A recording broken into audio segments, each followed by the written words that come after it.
Hello there, guys, and welcome back to my channel for a live reaction and player ratings live stream following Chelsea 2, Tottenham 0. And can we play them every week? Because, you know, they're the only team we keep clean sheets against. We score goals. We play lovely football for the most part. You know, it's pretty good when we play Tottenham. Just as soon as we play somebody else, we struggle a bit. But hey, maybe things have changed now. Maybe things have changed now. But there's not really much I have to complain about, except a certain man. But, you know, people know that's coming. But, you know, other than that, I was pretty pleased overall, if I'm being perfectly honest with you. Like, yeah, we, of course, should have scored way more goals. The referee, as usual, doesn't own eyeballs because, you know, he can't see most obvious red cards and penalties. And to be honest, in my opinion, also goals. I don't think that Kane goal should be disallowed. I'd be fuming if it was for Chelsea, but fair enough. Well, I guess it's a 50-50, but I wouldn't have been upset had the goal stood. Let's say it that way. I don't fully think like it's a wrong decision, but I don't think it's a fully right decision either, if that makes sense. But, you know, we try to be objective over here. And we're also joined by three fantastic guests on this wonderful Sunday. First of all, Jester, cheers for coming. It's been a minute. How you been? How you been? And I hope, you know, the Chelsea today, you know, made your day an even better day, I suppose. Well, yeah, it was good for us to actually get a second goal. You know, a 2 is always better than 1, is what I was always told in addition. And so if the Kane header goes in, Kepa doesn't stop that, we still win because we got a second goal. Imagine that. So that's how it works, eh? If you score more than once for the first time, God knows how long. Yeah, but I'm still going to be somewhat negative because there were still some awful performances on that field today. So.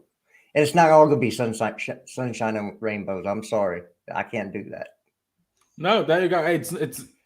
Hey, as much as obviously we want to be excited and happy about beating Tottenham, and we are, and we should be, you know, if certain things are still not quite right, then we need to talk about them. We need to talk about them. But in general, I mean, we'll see how negative Chester will still be. But in general, I think it's certainly been 1,000,000% better than the bloody game against Brighton on Tuesday, because that was just shockingly awful.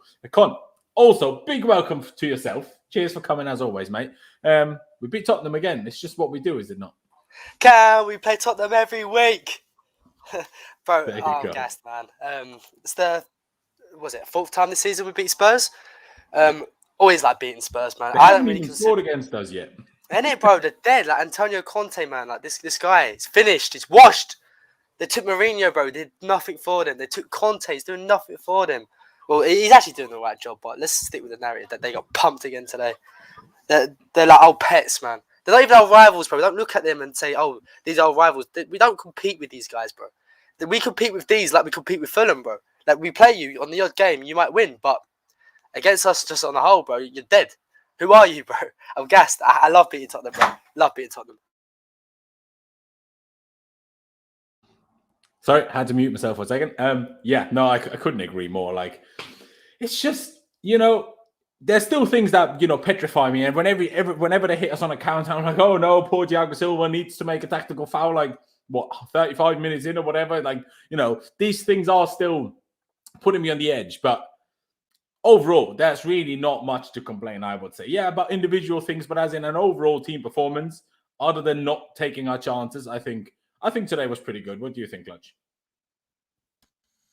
Very few things actually make me happy on a snowy 13-degree day here in Ohio than a Chelsea win. When I've been talking the last couple streams, how I want whatever 13 of your degrees are in our degrees, but you know.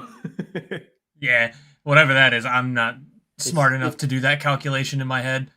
0 is 0 Celsius is 32 degrees Fahrenheit. So flipping freezing, man. Yes, it's very cold. But I lost my train of thought. No, this is what I was talking about when we wanted to go to the 4-3-3. I think we play way more fluid. This Chelsea team is built more around that type of play, especially attacking-wise, and I think you've seen it a lot today with our attackers looking a lot more fluid, especially Ziyech, who had an absolute amazing performance in my eyes. I mean, I wish he would do that consistently, because if it's so, I mean, he would probably want to be one of my favorite players on this team, because I love the way he plays. I love his mentality of how he plays. So, I mean, I couldn't be more happy. I could not agree more. And I mean, like, we'll see what Jester says, like I said, but, you know, there was quite a few players I was very, very happy with today. I was also, I mean, initially, I even tweeted, like, I have no idea what formation this is meant to be. Even to this day, I'm like, yes, it is probably a 4-3-3, but the way Mason Mount and HAKIM ZIYECH interchange is like, neither of those played any position that I've ever seen on the football pitch. Like, HAKIM ZIYECH was kind of a right mid, but we played a 4-3-3, which doesn't have a right mid. And Mason Mount was kind of a right centre mid, but he was more where a right winger would normally be. So it's very weird, but it worked perfectly. The only slight unfortunate thing was Hudson-Odoi had to, especially in the first half, be both a left winger and a left wing back at the same time, because probably instruction-wise, Malangsar stayed very defensive, more of a left side of a back three or a very defensive left back, making Hudson-Odoi kind of work the whole left side by himself, which he struggled with a bit in the first half, but got a lot better in the second half. So, you know, improvements, I suppose. But before we get into the player ratings themselves, because otherwise we might forget and never actually talk about it, shall we quickly talk about the refereeing decisions? Shall we just quickly talk about those? Let me start with you, Con. Obviously, there was 4 big ones, I would say. Obviously, was it Doherty that should have been sent off early or could have been sent off early? Was it Doherty or was it somebody else? Yeah, no, it was Doherty. There you go. So obviously that potential red card, Kane's goal, we can debate whether you think that should have stood or whatever you've made of that decision. And then we had the clearest day penalty by Oliver Skipp on Azpilicueta. And if we have another moment, don't think so. So 3 moments then. But what did you make of those moments, Con? I don't think it was a red card on Doherty, personally. I think he was late. It was stupid. It should have been a yellow card, but obviously because he didn't give it, you can't get a yellow card for it. But I don't think it should have been a goal from Kane. He clearly pushed Thiago Silva. Don't know why Gary Neville had such an agenda. This guy, man, honestly, he needs to shut up once in a while. Yeah, I don't think that was a pen at all. A goal at all, sorry. Because you can see, he clearly pushes him, man. Like, just, you can't do stuff like that in modern football, you know? And the Asby, how that's not a pen, man. Well, that Skip, he was trying to drag him down to the floor and do whatever he wanted to do with him, man. Like, in some countries, bro, like, I ain't going to say actual assault, bro. That's what it is in some countries, that stuff. What Skip was doing to fucking thing today. Like, how that's not a penalty, I don't know. So I think not a red card. I think that's fair. Not a goal. But how can you give the Kane as a foul then not the Asby one? Consistency. That's all we ask for, refs, He hasn't seen it. But then what's VAR doing? The problem is that VAR thought maybe not quite enough for a pen, but obviously then they can't turn around the free kick that the ref gave, which is the same problem with the whole VAR thing. Because I might agree you don't have to give a red. You can give a red, and I've certainly seen them given. So I don't think it would have been an outrageous decision had the red card been given. But the fact that they haven't adapted VAR rules, so like if the ref doesn't see something full stop, just because it's not a red, doesn't mean you can't tell the ref, okay, it's not a red, but it's still a yellow and a free kick because they had a throw-in instead. Do you know what I mean? Like, we need to account a little bit for referees losing their eyeballs. Do you know what I mean? Like, he just didn't see full stop. How did they? Like, it's baffling, honestly. Yeah, no, honestly, like, I'm trying to be as watching it again. So I just quickly watched the Kane one again. That's definitely a foul. You can't push people, man. What are you doing? Thiago Silva's at OAP, bro. You can't be the hand. Like, why are you manhandling an old man for, man? What are you doing? Yeah, there you go. I mean, for me, like I said, I think Thiago acted incredibly smartly. But if that was an opposition, I'd be a bit annoyed at it, because does he have to fall over for the push? No. But would the goal ever be disallowed if he doesn't? No. So he was very brilliant, in his head. Chester, let me ask you, 3 refereeing decisions, or how do you think those should have gone? Yeah, I understand why it wasn't a yellow, because he didn't give the yellow. It is an orange, right? It's right between a red and a yellow. You've seen people get sent off for those, accidentally or not. Yeah. People have gotten sent off with follow-throughs from kicks. So we'll leave that there. That's a judgment call. Once you don't give them a yellow, you can't go back and give them a yellow. That's the rules as they stand. Hulk hands, Harry Kane with the push, it's definite push. Yeah, he made a meal out of it, but fine. Fair play to a center back that's going to make a meal out of getting fouled when the attackers always do that anyway. So fair play. Give him a 10 out of 10 for the acting. Give him an Oscar. But yeah, I love it. I love it because that's intelligence, right? True. Some younger center back might just move forward and not fall to the ground, like he's been shot. But then Harry Kane scores. So yeah, I'm okay with it. That's the right call. And then the Azpilicueta one, this is Chelsea Football Club. Do we ever get the call? No. Okay. If we didn't get Harry Maguire mugging Azpilicueta, are we going to do Oliver Skip mugging him? No. No, it's facts. Like, how many times we get such obvious decisions against us, like whether it's the handball that we had against, I can't remember who it was, when obviously we all initially thought Callum messed up the square pass, so badly. Like, it wasn't even checked. Kovacic's goal against Liverpool is checked for like half an hour. Like, it's just, I don't understand what these people do, quite frankly. But Bob, appreciate the super chat. Appreciate it a lot. If it ever shows up on screen, there we go. ZH10, Mount 9, Tottenham get battered everywhere they go. And 7-2 at home. There you go. I love it. Clutch. What about you? Refereeing decision, similar thoughts to the boys or something different? On the Harry Kane one, I think it was a 50-50. I think if Thiago Silva doesn't make the most of it, that's a goal. Mm-hmm. So I think it was a very intelligent play by Thiago Silva. I think him making the most of it is the only reason they're not 1-0 up in the first half. So, I mean, the Doherty challenge, I think that's also a 50-50 as terms like if you want to give him a red. It's definitely a card, no matter what way you spin it. Like, he went studs first into his ankle. That's dangerous play. You get cards for dangerous plays all the time. So he should have for sure either got, depending on if the ref said, hey, I think that looked a little bit more malicious, go ahead and give him the red if it didn't. But you obviously can't go back and change it just for a yellow. So I kind of see it. I do think the refereeing decisions were a little weird today. I mean, a lot of... There's so many wrong, like, throw-in decisions as well. Like, the Lionel's got so many of those wrong, I thought. Yeah, I mean, you've seen Mason pretty much always going after one of the linemen whenever, like, he was near it. And I thought a couple times he was end up going to get carded for it because it looked like he was actually having pretty big go at him. But also at the same time, you had a lot of players pushing and shoving, so it could have very easily got out of hand. But luckily, it didn't go against us as far as the Baldy would have probably put it against us. Yeah, no, it's not wrong. It's not wrong. One other thing we should probably mention before we get into the game, because because by the time we get to that position, we'll be like an hour and something into this stream. Big shout out to HAKIM ZIYECH. Big shout out to HAKIM ZIYECH. What a goal. Personally, I think a better goal than Kovacic's goal. I know most people will disagree with me there, but I don't think Kovacic aimed for top corner. Kovacic just aimed for the goal, and it went in. ZIYECH was going for exactly that square millimeter of that net where it went. That's exactly where he was aiming, which is why I find it a tad more impressive. But, obviously, what a goal, man. What a goal. And, a lot of people criticizing him over the last two games. I was probably least harsh of most people that I spoke to after the last game. But, certainly repaid Thomas Tuchel's trust in starting him 3 games in a row. Today, he certainly did. What a fantastic goal, was it not, Con? Con, you here? You're muted. There you go.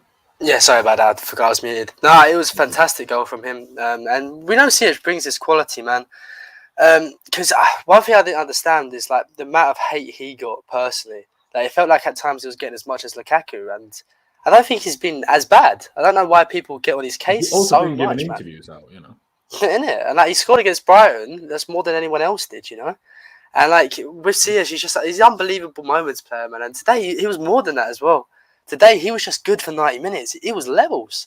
That Mount and ZIYECH link up, I want to see more of that. That was fantastic. When you got someone overlapping ZIYECH consistently, man, he can cut in. He's got the quality to find the pass. Like, it's great. He looked phenomenal today, and that's exactly why all the people are saying, "Oh, why is ZIYECH starting?" That's why. That's why. Tuchel knows what he's doing, trusting the manager, and he repaid that. Absolutely bossed it. That goal, Jesus Christ. I think I agree with you. I think he's better than Covers because his intentions is to do what he did. Mad. Who else is doing that for Chelsea, Laurenz? Let me ask you. What other player? No one even tries it, man. Exactly, bro. Fucking what a performance. And deserved man in the match. Bro, he even tried it later on with his weak foot. I was like, what is going on? Ziyech tried to shoot from 25 yards with his weak foot. But I'll ask you, Clutch, what a performance for HAKIM ZIYECH today. I don't like, obviously, I'm not sure of everyone's opinions necessarily. I get your reaction to the lineup initially in a second, but I'm not sure how many people were like super excited when they saw that HAKIM ZIYECH got another start, but everyone that wasn't excited certainly was excited by the end of the game. Yeah, for sure. I mean, like I said earlier, I think his performance today, I want to see more of those types of performances. I don't want to see this performance and then next time we see him have one of those, what we tend to see from him, which is a great game, then a bad game. I want this to consistently happen because if he consistently does this, I don't want him to go anywhere. I want him to be here for the next 10 years or whatever. I think this is the HAKIM ZIYECH we wanted to buy. We are seeing it now, but I also think a lot of it is the position he's now playing. That interchanging he did with Mason today, you could tell how that helped both of them.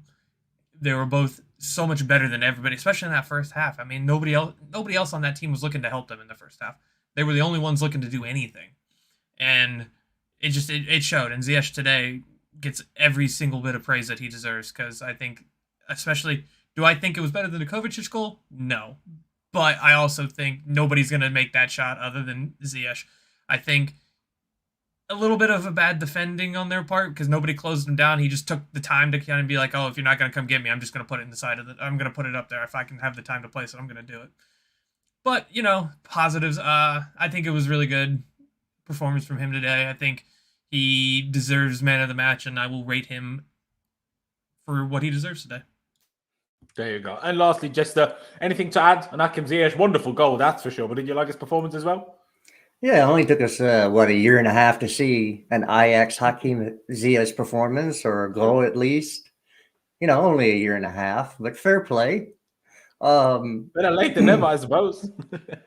The most nonchalant wonder goal you'll ever see because it just like, no, I'm gonna try to hit this over there. Okay, let's do that now. And it's like he didn't even try. He's got that in his bag. We all know that. We saw him do that against us from harsher angles than that. So yeah, if we get that play from him, fair play. Let's go. As far as the lineup, I put out a tweet. I said, let the pissing and moaning begin. Because everybody says back Tuchel until the lineup comes out and they're like, oh, that's terrible. Well, do you back Tuchel or not? Because that's actually exactly what he's doing. That comes directly from him. So if you're backing him, then you back the lineup he puts out and quit moaning about the lineup. It is what it is. He's going to play who he thinks needs to play. So, you know, it's funny how people say, well, we need a consistent lineup. Does that. People don't like it because it's not the consistent lineup they wanted. Or two, they just don't, their favorite player didn't play and they don't like the lineup either. So I don't know what to tell you anymore. It is what it is. Back to manager.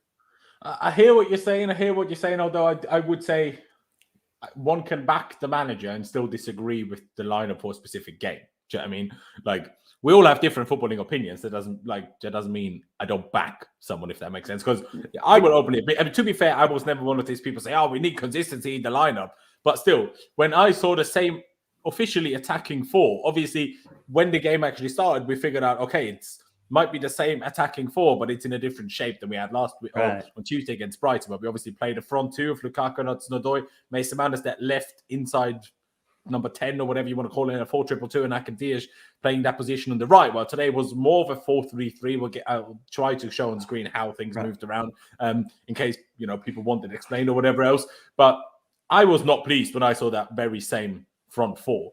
Obviously, for the most part, people know this by now about Lukaku. But in general, I was just, why? But so, go on, Justin, what were you going to say? Well, I wasn't pointing you out, but there's a lot of people that say all those things in one, you know, in a couple of different tweets. One, we need to back the manager. Two, we need some consistency in the starting lineup. And then three, there's consistency and we need to back the manager, but they hate the lineup. So you can't have all those things work together. It's just understand he's going to put the lineup he's going to put out.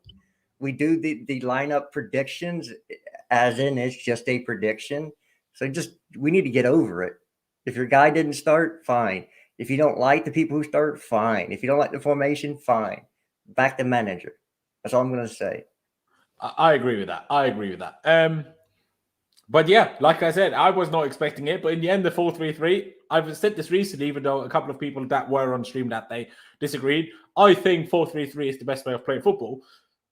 Kind of worked today.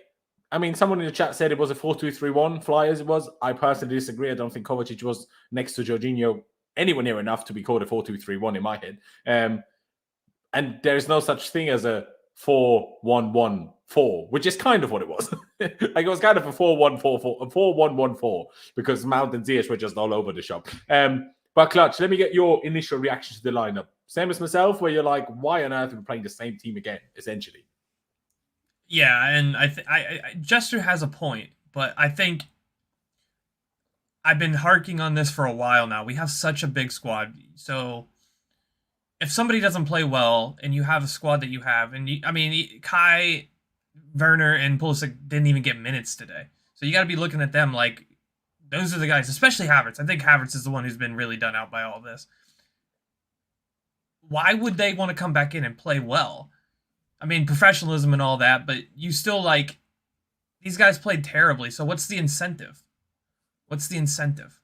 Yes, it worked out today, and yes, you can back Thomas Tuchel, but I think the idea of saying it's a meritocracy when it's not, don't say that. It's fine if you want to play the same team. It really isn't. Yeah. So if you want to say, hey, I'm going to play the same team, that's fine. Nobody should have a problem with that. But don't go around calling it a meritocracy when it's not. Just play your same team. I will say as much. I mean, Clutch, you know how critical I've been of Lukaku. If we played this system, this formation, I understand why, because for that you need a proper 9, a kind of 9, false 9, whatever Kai is. I'm not sure it would have worked that well in this formation. Lukaku's finishing was obviously embarrassingly awful, and I just want to slap him. But I understand why Kai, if you think about this, the idea in the first place, like what system are we going to play? If you're Thomas Tuchel, like what system are we going to play? What type of player do you want up top? It's definitely closer to Lukaku than Havertz. Not sure if I would say regardless of form, but today was partly the formation why, in my opinion, Kai would not have been that useful. But again, I completely agree with you. First of all, he should be starting, but again, it worked today, so fair enough. And he didn't even come on, man. Come on, do you know what I mean? Yeah, no, I agree with all of that. I mean, if you're going to play this formation, but it's so much, it ended up working in the end, but if it didn't work, if Mount, Ziyech, and Callum had really terrible games, we're not going to be saying the same thing. Just luckily, they ended up having really good games. That's all I'm saying. I think other players, I don't know what.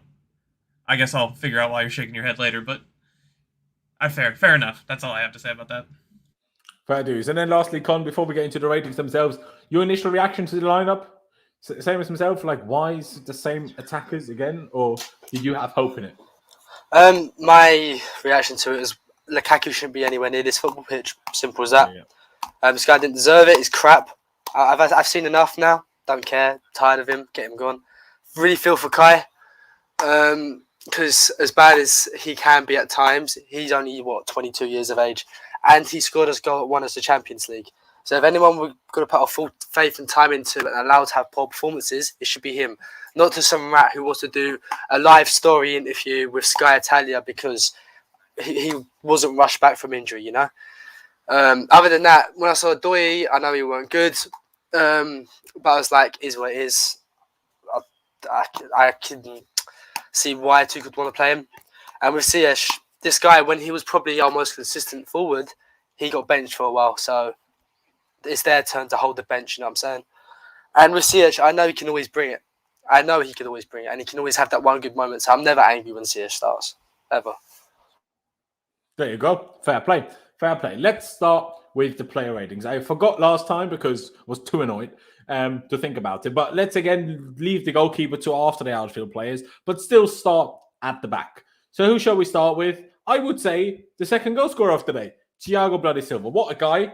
I mean, we already spoke about him disallowing Kane's goal with just brilliant technique of falling over. It's almost like Tom Daly, do you know what I mean? So fantastic. I'm not saying he dived, but obviously. But yeah, got a goal, got booked fairly early in the first half, still held on, was still going in for those tackles. You know how sometimes players get booked and they become hesitant. that was not Thiago Silva. Like there was one moment in the second half where he came flying in to like, you know, for a piece of offensive defending, essentially, by when Kane, I think, was about to receive the ball with his back to goal, well, very far his back to goal, like at the halfway line, basically. And you saw Thiago Silva storming in and getting his foot in there. Very, very like dangerous to get yourself booked again, but he did it, and he did it expertly well, defended brilliantly, in my opinion.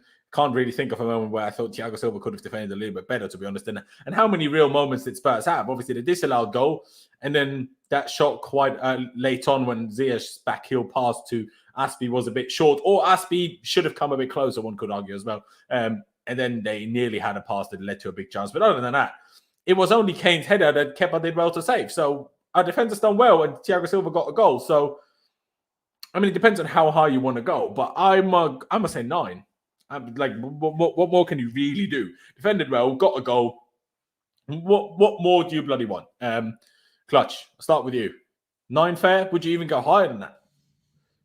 No, I have him as a 9. That's spot on. I think he was excellent. He did have that one moment where he did come and he had to commit the challenge and get the yellow, but after that, I think he was absolute class. I mean, again, he's the staple of this team, and when he does eventually retire, it's going to be Pep with Aguero. We can't replace him because, I mean, nobody's going to be like him. Rudiger's great, but the intelligence that Thiago Silva brings to this team, I don't see anybody else doing that. I really don't. He had a good header for this goal, and like I said earlier, I think his intelligence when it came to the Harry Kane chance goal or whatever, I think that was just complete intelligence from him. So I'd go with the 9.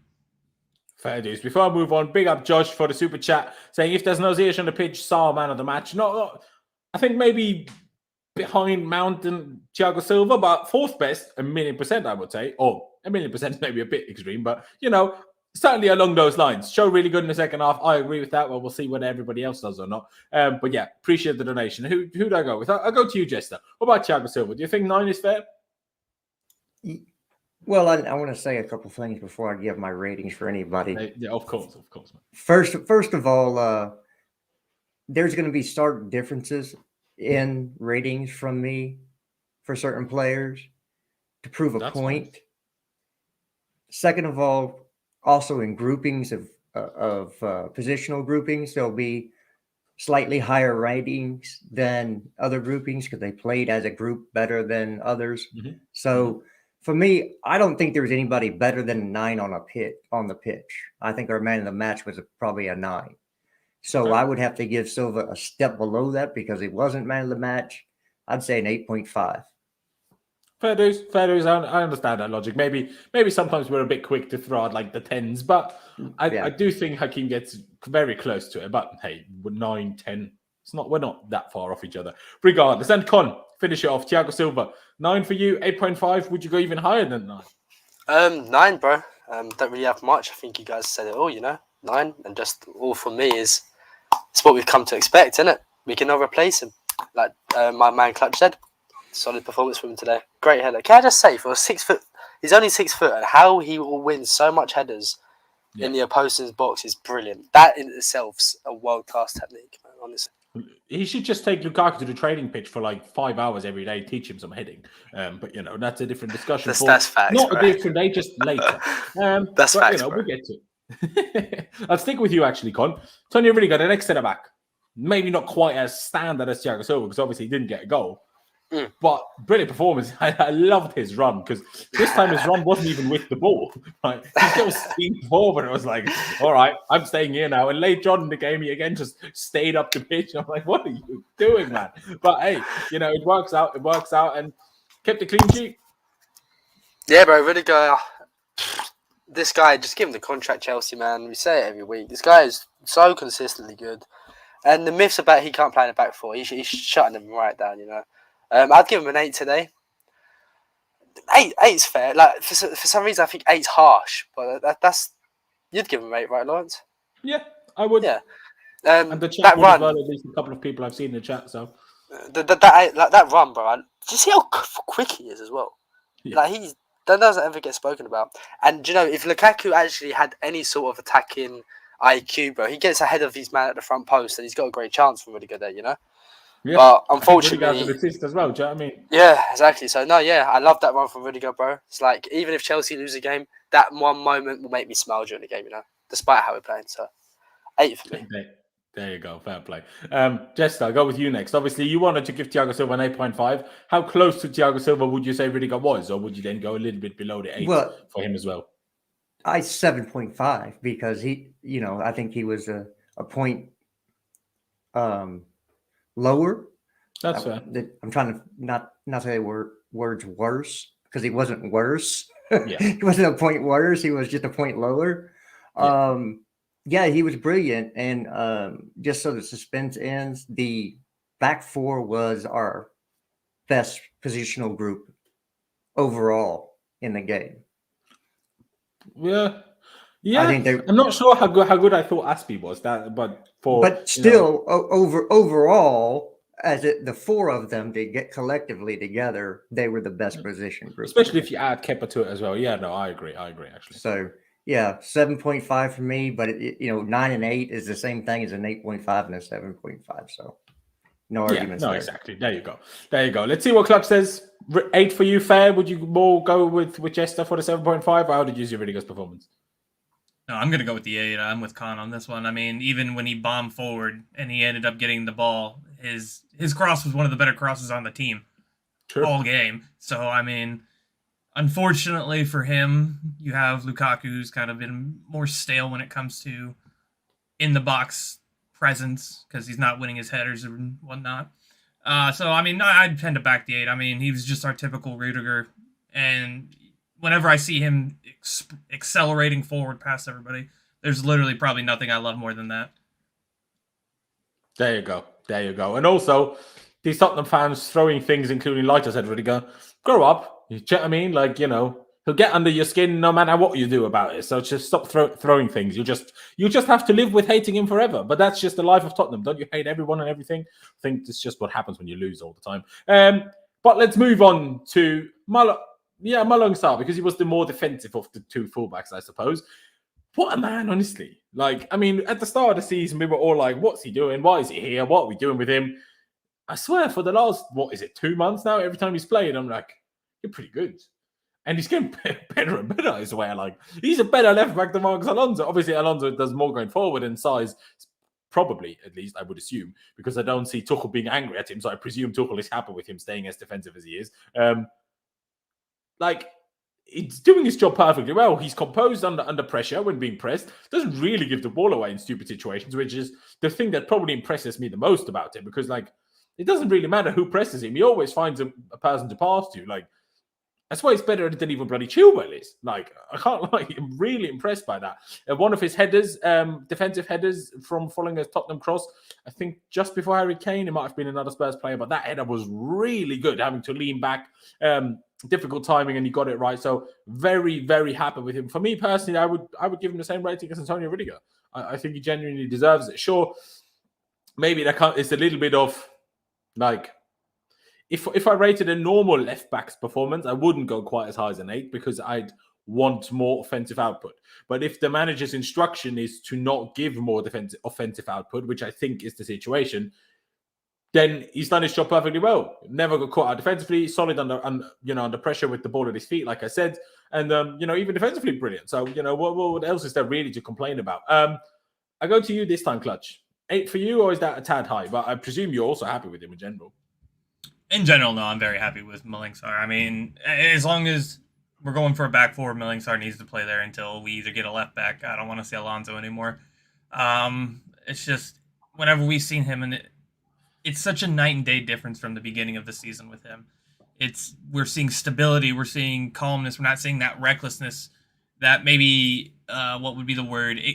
Overexcitement that we seen in the beginning of the season with him, where he was just making reckless challenges, making silly mistakes. They weren't there today, and I think it shows you something when he plays in the same position as Alonso, and Alonso has, on average, 20 more times possession lost than him. He only lost it 4 times today for 80-some touches. That's insane to me. That's a very good stat to have, as in that position, because that's one of the positions we try to focus going through more is the sides, because we pass it to the sides and then pass it through up to the middle. So I mean, I was gonna go 7.5, but I think you talked me into an 8.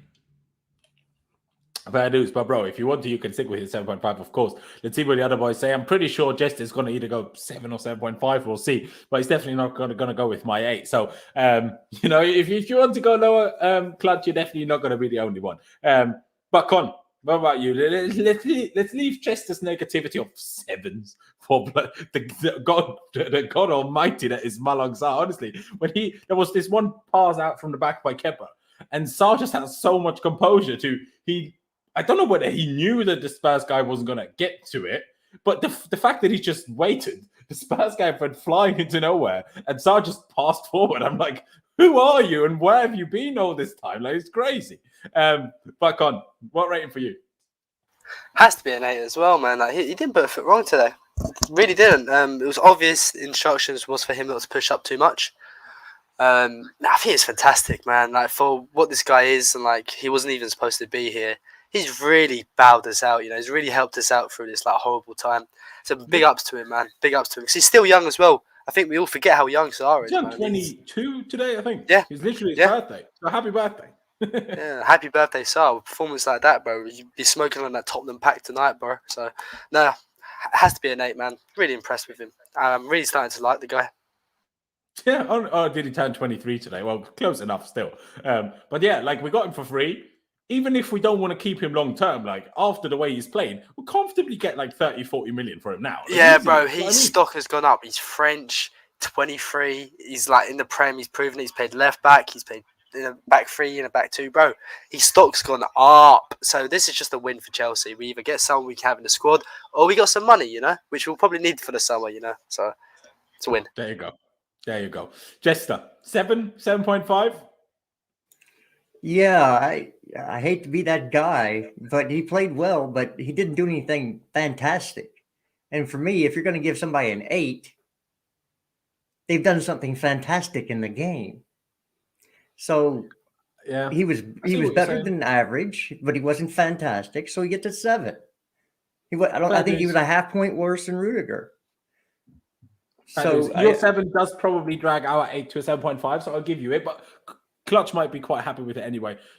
You can finish your point in just a second. My reason, and I get what you're saying, is you have to do something fantastic. But for me, sometimes as a defender, doing something fantastic is relying on the opponent doing anything that you can be fantastic with. But also your manager's instruction, because Sarr obviously had the instruction of not being too crazy, of going forward and keeping it simple. And if we go like how perfectly did he execute his instructions, then you can debate the 8 and the higher. But I definitely get your interpretation of it. Sorry, did you want to explain anything more to that? Well, yeah, and I'm also working off the premises that the performance in this game was not that much better than the Brighton. Oh, other than we got a second goal, and it wasn't from an attacking player. It came out of a set piece at the defense. But Ziyech started off that game with a goal. So I don't think that this was exponentially better than the Brighton game. Just because we won, we still did not play. We did not play to the level that we all think we probably did, because we beat Tottenham 2-0. But it wasn't like we were flawless in the game to where we can give high ratings throughout because we only scored 2 goals and only 1 from attack, open to play. So for me, that doesn't scream 8s and 9s and 10s. Well, for the defenders, it does. Lewis, can I make a point, bro? Like, context is something that people always like forget in football, right? Today you have to look. Chelsea are playing a system that don't normally play. We've used it. It's the 3rd time we've used it this season, right? And it's a 4-3-3. The last 2 times it's been 4-2-2. You know, so it's probably the first time we've really used this 4-3-3 off the bat. Then you got to look at it. We've got Aspie at right back, and we've got Maitland Sarr at left back, right? And that's no disrespect to Sarr, but he's a centre half. He's not a left back. So then you got to think of it like that. And then the schedule, poor form. So if you just look at the contents of it, I think today was a good performance. Very encouraging, you know. If you look at the contents of it, it's not a full strength team. It's not our main system. We won 2-0. It could have been a lot more as well. there was a lot of opportunities we could have done better as well. You can't just look at the score and go, oh, it's only 2-0 and one was a set piece. We played relatively well. And if I say Tottenham chance, the only one you're going to say is from a set piece, from a corner, you know? So I don't think it was that bad at all. Again, if you had to put all those qualifiers on, oh, it wasn't our first team. Oh, Malang started. If you had to put qualifiers on your reasoning, then you're not convinced either because you had to put qualifiers on there. All I'm saying is we dominated large portions of that Brighton game like we did this game.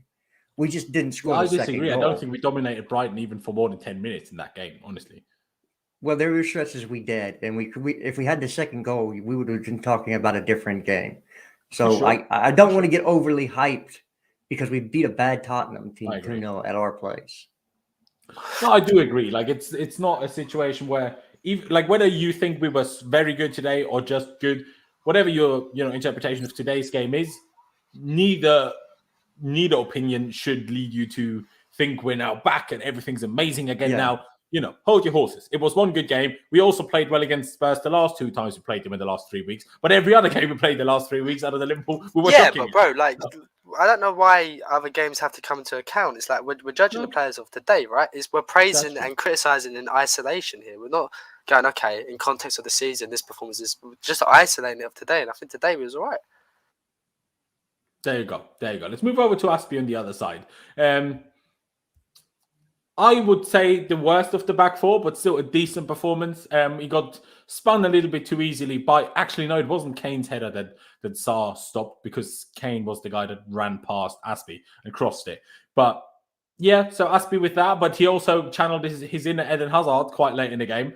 So, that was quite fun to see. All of a sudden, I see him doing a turn like I've not seen any Chelsea player doing God knows how long. So that was pretty good. Obviously, it's Aspie. Obviously, as a right back, even half right wing back, because obviously we still shifted into a back five in defensive shape. But still, overall, I was happy with him. I would say 7. I presume Jester's going to either go 6 or 6.5 again, but I would probably say 7 just because, well, I gave Sarr an 8 anyway, but I would probably say a little bit worse than the other 3 just because, I don't know, he just seems tired. The guy must be so overplayed, like, honestly. But overall, not much really to complain about. By the way, a lot of people in the chat have been saying, it was a 4-1-4-1, not a 4-3-3. Now, while you might be right with that, especially with Callum and Ziyech actually dropping quite deep at times, or not even at times, quite often, that's just a question of definition, not necessarily a different formation, because it's just this difference. And obviously, any winger you will ever have will have the roaming of being a bit high up the pitch and a bit low up the pitch. So 4-3-3, this kind of 4-3-3 anyway, and a 4-1-4-1 is basically the same thing. But fair dues. Back to Aspie. Who do I go with? Let me go Clutch. What do you reckon? 7 for you? Higher? Lower? I'd go 7. Yeah, I think 7's fair. Yeah, I have 7 for him, so that's what I'd go with. I think his problem is offensively, and I mean, defensively, lately he's looked really shaky. Good thing Son is not available, because that probably would have been a bigger problem for him than can't remember his name. But anyway, I think 7's fair enough. He was pretty decent today. Yeah, that guy, Bergwijn. He was pretty decent today. But did you say you would stick with the 7? Yeah. Yeah, 7 for me. There you go. Let me go Chester next. How much do you think it was quite drastically worse than the other 3, or was it just a little bit more? Yeah, I got him at 6.5. Look, my scores aren't that much different. No, it's just 0.5 different usually, so it's no big deal, really. Not that deep, folks. No. I just, I don't give high ratings. It's not like we killed the team out there or something. Yeah. So for me, 6.5. He just doesn't look like he has the legs anymore. He has the heart and the 1-2. It's like the body's, the heart and the mind want to, but the body says no. And he will never give up, but sometimes his body just is like quite a little bit lets him down at times. Yeah, you can just see, okay, it's the end of the road, and that's why I'm fine with them letting him go. Wherever you want to go on a free, you've been a great servant. C'est la vie. So, There you go. 6.5. C'est la vie. I was like, I'm not sure if you just said we love you or c'est la vie.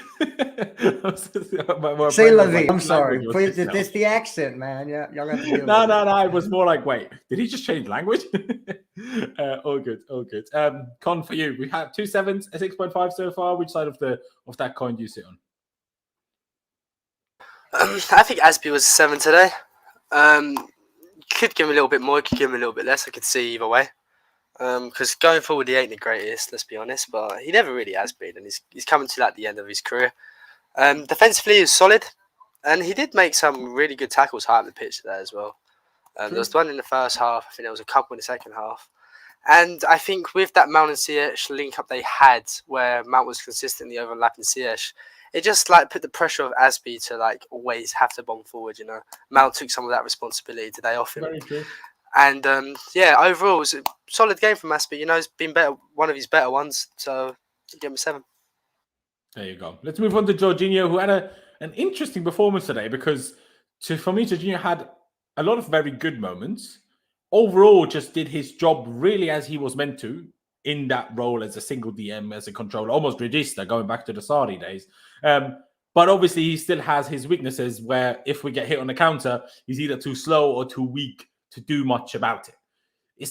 Should that be much of a criticism to him? Because, like I said, I mean, he can't from one day to the other get physically bigger. He definitely can't get faster. So what is he really going to do about this? So if you don't like that part about Jorginho, that's fair enough. You know, a lot of people don't. That's fair. But I'm not sure how much he himself should be criticized for that because he can't do anything about that. So what's he going to do, really? But do I think he was standout, exceptional, amazing? No. But was he very good and helped us control the game? Did we also get worse once Conte came on for him? Did we all of a sudden consistently give the ball away way too early in our build-up play and make Spurs a lot more threatening towards the end than they needed to be? Also, yes. I'm going to give him a 7. I could go 7.5, but I think 7 is probably justified. I do think he was above average, and I do think he was good, but I do also think that there was still a couple too many moments where he just gets caught. Again, like I said, it's not his fault because there's not much he can do because he needs to press. Because if it works, that's how we create our chances. But when it doesn't, he obviously lacks pace. And that's just a simple fact. There's not much anyone really can do about that. Jester, what about you? Did you think he was good? Did you think he was poor? How do you kind of explain what he did today? I almost think everybody's rating the second half only and forget we played a first half where we weren't great. Well, we still had 70% of the ball. So Jorginho did his job well if we have 75% of possessions. Yeah, but everything they did in the first half came from him in the midfield too. So that's always the double-edged sword with Jorginho when you're playing a back four. He can't play that. He can't play in space. He doesn't have that in his locker. It's just not his game. So, you know, here's where we're going to start differing. I thought Jorginho was at the most a 6. Okay. I don't like him in that position. I think he's wasted in the game. So for me, I was going to go 5.5, but I'll say 6 because everybody wants to be nice today. Fair enough. I think the way he helped us control the game, I think he did very well. The way we used him to play ourselves out the press. This was by far our best way of releasing pressure. We've done maybe all season is a bit of an exaggeration, but it helps us. Like there's a reason why Sarri and what's his face Pep do this shape when being pressed to build yourself out, because the DM can just move along the back line and can always create the passing option, and you always get out unless you mess up the pass. And we can't do that in the 3, and we can't do that with the double pivot because they're almost in the way of each other, and it's easier with one because then you have the other 2 in front of them in Kovacic and Mount, or Ziyech, obviously, if he drops a bit deeper than Mount did today. It's just easier to play yourself out of it, I find. So that's why I thought he did his job well, but fair enough, Jester. Can I say one thing to the comment that says that Jorginho plays DM for Italy? Are they qualified for the World Cup yet? That's what I thought. So, hush the mouth. Yeah, But at the same time, I mean, I would say that's not just on him, but it kind of is because he missed the 2 penalties. There you go. Which decided that he wasn't. But that's not dependent on whether he's a DM or not. That's more his from the penalty spot. But fair dues. Let me go with Clutch next. What do you make of it? Jester said 6, I said 7. Would you sit in between? Would you go along with me? What do you think?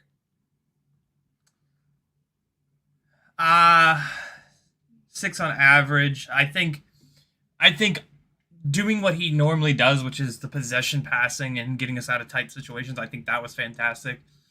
He was the one who gave the ball away. That if that 50-50 Kane foul on Silva, that's a goal that would have been on him. He would have been the one who gave the ball away at that moment.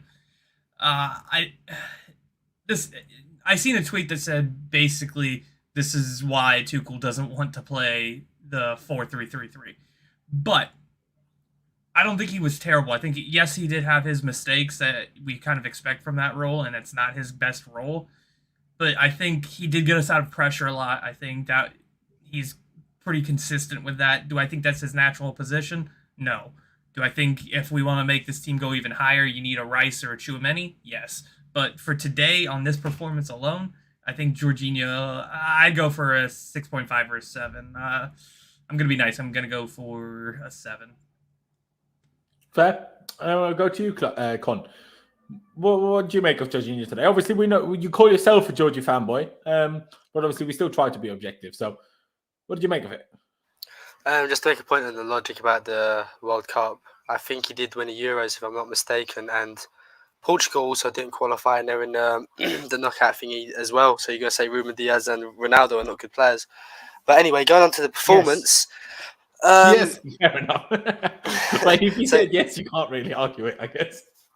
So going on to the performance, it's weird because he wasn't playing as like just a sitter today. I didn't get what it was like. What was the midfield like? What was the plan? Because we were pressing and he was like on top of the press at times. So I didn't understand that, and I think people need to understand that as well. Like Jorginho isn't just a traditional sitter where he's just going to sit and park his butt in front of that back four like a Nemanja Matic, right? He's not that profile player, and if that's what you expect Jorginho to do, you're never getting that. I'm sorry to disappoint, but also this where we get cooked in transition is highlighted on Jorginho. I said this like every time. I've watched Liverpool's last 3 games now. And Fabinho gets cooked in transition as well. But people think he's world class. Like it happens when you press. It's the risk you take when you press. It's so easy if you bypass that pressure into the back. That's why City are sometimes susceptible to counterattacks. Exactly. That's why Liverpool are that's the only way you beat them because exactly, bro. Exactly. Every good team essentially. Bayern Munich is the same as well. Yeah, exactly, bro. Exactly. And that's what, and they get back to that defense, isn't it? And Liverpool was a prime example of that today. If you watched the Crystal Palace game, you would have seen it as well. So I feel Georgie gets a bit of harsh comments in the transition talks. Like, I saw Declan Rice get cooked in transition the other night and got booked for it, because he had to take his man down. So, it happens to DMs, man. Unless you're playing pragmatic football where you're playing a low block and they're just sitting, they're going to get, people go bypass them when you press it. It's just simple football, man. The problem is, obviously, he then doesn't have the pace to catch up with them. But, bro, name me a DM in the Prem who does, besides Basuma.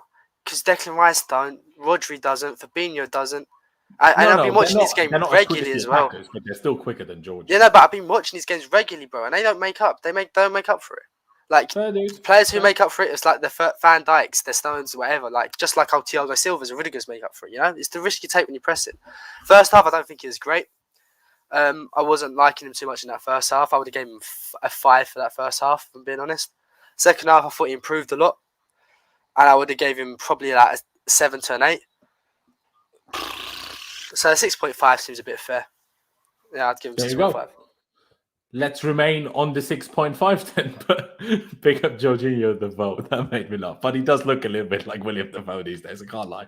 But ladies and gentlemen, by the way, we still have over 300. Oh, I say still. We have over 300 people watching. So if you're not already, be sure to subscribe. We're on the road to 15,000 subscribers. We just, went past 13K. So, properly on that road to 15K. Get subscribed, hit that big red subscribe button for me, and smash that like button. Like I just said, over 300 people watching. So we need to get to at least 200 likes. It's literally just one click of a button. You need to just scroll down a bit. Whatever device you're on, just scroll down a bit. If you're on the computer, maybe you didn't know about this because I recently found out my girlfriend didn't. So if you're on full screen, you can still scroll. You don't even need to exit full screen. You can just scroll down, hit that like button. Doesn't cost you any money, barely cost you any time. and we're good. Let's move on up that pitch and get to Mateo Kovacic. Not in a bad way, but especially in the first half, I didn't really notice him that much because all of our attacking play was on the right side. And whenever we did go down the left side, we always gave it to Callum. And I didn't really see Kova that much. Not in a bad way. When he received the ball, he held it and he, released it again quickly. But it wasn't like, there wasn't that many of like the cover runs. Second half a bit more, but in the first half, I didn't really see that much. But probably mostly now because we attacked so much on the right and he obviously had to provide a little bit of protection, especially when Callum did go a bit higher up the pitch, which is obviously totally understandable. So yeah, I would probably just go with the same as Georgie. If it stuck to the 7, I probably would have given Kova a 7 as well. But now that we gave Georgie a 6.5, I think I'm going to go Kova with a 6.5. I think they were roughly equal to each other, even though in different ways. I think they both had similar amount of good / well, I guess Georgie had a couple more bad moments, but Kovacic had more moments where I'm like, where even are you? But maybe that was just me. I guarantee if Pice was here, you would be telling me, no, Kovacic was brilliant all over the pitch because he obviously looks at Kova more than maybe I do. So maybe I'm slightly bit wrong in that. I'm unsure. I'll go back to you, Con. What do you reckon for Kova? Yeah, it's a hard one today, When I looked at doing these ratings, he was the one player who I didn't really know who I was going to give a rating for. Because I think he was under instruction today to be a bit more defensive, because obviously Georgie loaned DM, he needs support. So I think he was instructed to, be a bit more pragmatic, I guess. But his passing wasn't too bad. Like, he did a nice few switches. He brought the ball out a few times. He did mess up a few passes as well today, but I don't know what to rate him if I'm being honest. I just don't, man. I give him a 6.5. I give him a 6.5, yeah. I think because Jorginho had better moments, but he also had worse moments, Yeah. I don't think worse is a word. Whereas Kovacic didn't have as good moments and he didn't have as bad moments, if that makes sense. Yeah. So, yeah, I'll give him a 6.5 as well. I hear that. I'll go to Clutch next. What do you make of it? 6.5 for Cover for you? I think it's a hard one. I mean, I didn't really notice him most of the game. He had a couple moments where he came in. I think you kind of hit it on the head. Callum was a little bit isolated over there. He didn't have like the Ziyech and Mount kind of thing, so he wasn't really having that player to link up with. So 6 is probably where my head's at, but again, if I'm going to go a little bit more positive today, since we did win, I'm going to go 6.5. There you go. Just, I'll read it out again when we get to HAKIM ZIYECH because it was just a Tuchel comment about HAKIM ZIYECH. 6.5 so far. Jester, how drastically do you disagree with it? I'm going to put as much time in his rating as I noticed him on the pitch, 6.5. Fair enough. See, at least it wasn't just me that didn't notice him. So, at least I feel good about that one. But Mason Mount, absolutely robbed by our incapable striker today of 2 assists, but still got 1 assist. Yes, people say, oh, no, open play assists. I personally don't give a shit because, do goals from set pieces not count? I also prefer goals from open play because it's nicer to look at. But remember those days when Willian took our corners and we were always fuming at our set-piece deliveries? I'd rather someone actually is capable of them, even though he doesn't get all of them right, which player does. Even Messi doesn't get every set-piece right. But, got his assist, should have had 2 assists, was linking up with Ziyech beautifully well over there. Someone said on Twitter, a bit too much Beyblade by Mason Mount today because he did spin round a lot with the ball. But, hey, it worked out for the most part. But, yeah. Pretty happy, honestly. He got an assist and he should have had 3. I'm going to go 8.5. Maybe I should go 9. I'm not sure. Let's see. Depending on what you say, I might change my mind. But maybe I will also let myself go last because I always make myself go first. It's just instinct. I do apologize. Jester. We'll get the maybe slightly lower rating out the way early this time. What do you make of Mason Mount's performance? To be fair, when I tweeted Mount and Ziyech were brilliant, by the way, you liked it, so you can't disagree that much. No, I thought that's the best Mason Mount I've seen in a long time. I agree. Newsflash: he played the midfield today. Shocker. Or Yeah, there you go. Who would have thought? Shocker. He's an 8. He played as an 8, and he played some of his best overall football from the support in the assists to the pressing. That's his position. So I love Mason Mount when he plays 8. Everywhere else, I can't be bothered. Yes, he does good, but that's his position. And because he plays as an 8, I give him an 8.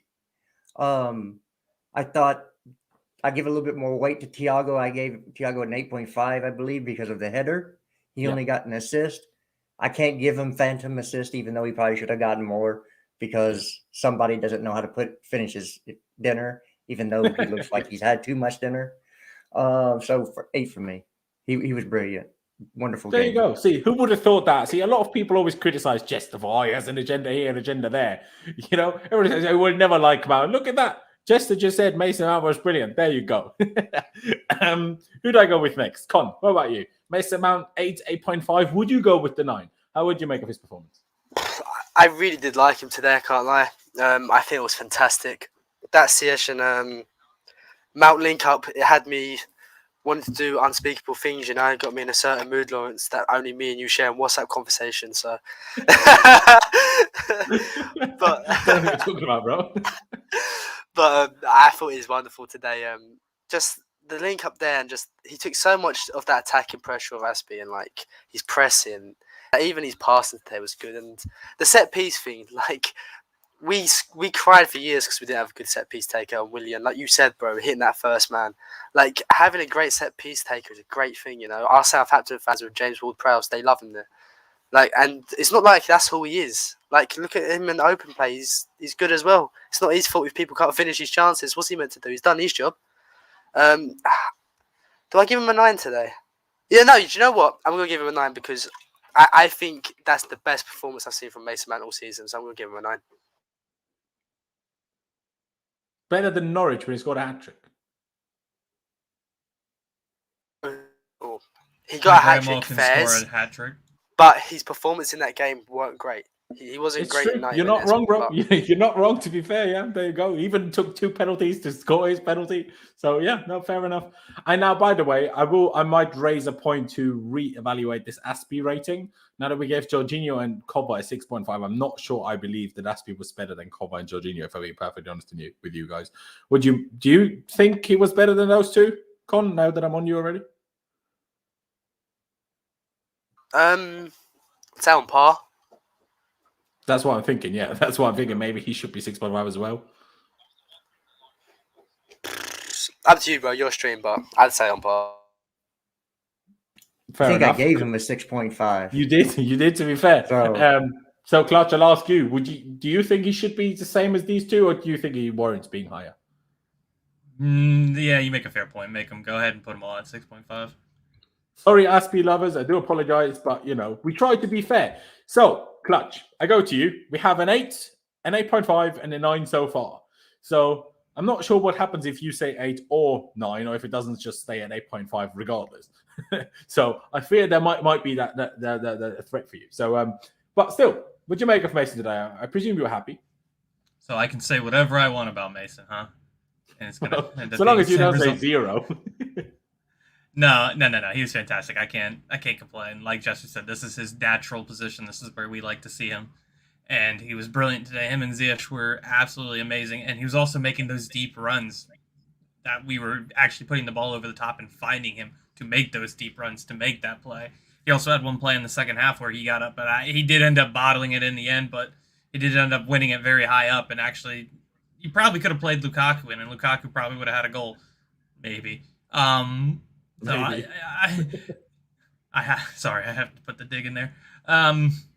Yeah, I want to go a 9. We'll just put it on that. I'd say a 9 for him today. I think I might have to do one over Jester here again. I do apologize, bro, but I was kind of not sure between my 8.5 and my 9. Oh wait, yeah, exactly. So I think I might be swayed. I think the boy swayed me. I'm sorry, Jester. I'm sorry. Let's get a little bit more of a negative, rating out there before we get back to the man of the match, who we all agree on is the man of the match. Callum Hudson-Odoi. Just for, curiosity's sake, Chester, what do you make of his opinion? And I would like for you to include whether you think it's a fair point that he was kind of let to do the whole left side by himself, and whether that, as much as I don't like the word excuse, is a bit of an excuse. No. I'm done giving excuses to this guy. If you want to say that, HAKIM ZIYECH gave him an assist today, because there was nothing on that ball that was written assist. It was just a normal ball that was played across the box that ZIYECH did a wonder strike on. So, if you want to give him an excuse for not having anybody on the left-hand side, ZIYECH gave him an assist because it was just a normal pass. It was nothing special. So, no, I think that can just cancel things out. He was a 5. Sorry, 5. You cannot show up for just ghost for 45 minutes from that position. Do one play the entire game. You're going to give Lukaku, but we'll see. Oh yeah, will you wait on Lukaku? So you can't have one play the entire game and think you're going to get a good score. Sorry, a lot of our attack was killed off by him in the first half. Yeah, I mean, in the first half, two things. Number one, I do think it limited him having to kind of play left wing back without having anyone in front of him at times, because whenever he received the ball, he never received it anywhere near as high as Mason or Ziyech did. He always received it quite a bit lower. But should he have at least attempted to get past Nganga a few more times than he did? 1,000,000%. And then I feel like the first time he did, he got him booked. So that in itself should have told you that he should have done it more often. Do I think a 5 is a bit harsh? Yes. Personally, I do. I would probably give his first half a 5 because I see what you're saying, but I do like his first half to me was just average because I don't think he did much super bad, but I just don't think he did enough good. But then in the second half, he did a few good things. Yes, I get what you're saying with the Ziyech assist. The pass to Ziyech wasn't anything special, but the way he finally got us up the pitch, doing what I just criticized him for the first half not being this man. So I probably would have given him a 6.6 or 6.5. One of them. Yeah, so well, I'm a point lower than everybody today anyway. So that is true. That is fair. At least I'm consistent. I guess we're all consistent then, so it's no big deal whatsoever. We'll put it at a 5.5 for the time being and see what the boys say. Con, what about Callum? Game of 2 halves for him today, wasn't it? Let's be honest.